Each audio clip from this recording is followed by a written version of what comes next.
CPA second year exam start ஆயிடுச்சு. பிள்ளைக்குட்டிலாம் கூட்டின்னு போன ஆள் நானாக தான் இருப்பேன். போகிறப்பயே சாப்பிட்டுட்டு புக்கை திருப்பி பார்த்தேன். ஏதோ அந்த அளவுக்கு ஏறலை.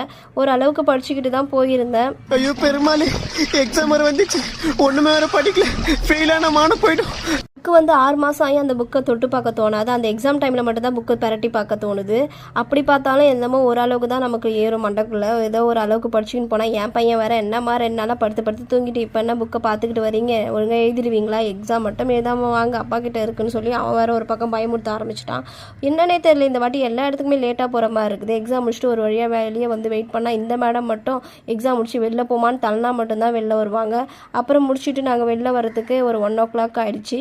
அப்புறம் தம்பி கிளி கேட்டான்னு சொல்லிட்டு அவங்க பெருமா வீட்டில் போய் கிளி எடுத்துன்னு போயிருந்தோம். சரி கிளியெல்லாம் எடுத்துன்னு வீட்டுக்கு தான் போகிறோன்னு பார்த்தா ஸ்டேடியமில் கூட்டின்னு போய் உட்கார வச்சுட்டாரு. அவங்க அப்பா மேட்ச் இருக்குன்னு சொல்லிட்டு 4 மணி நேரம் எப்படி தான் சும்மா இருக்குது. ரொம்ப கடுப்பாகி போச்சு, ரொம்ப டயர்டாக இதான் வீட்டுக்கு வந்தோம். நெக்ஸ்ட் வீடியோவில் பார்க்கலாம். பாய்.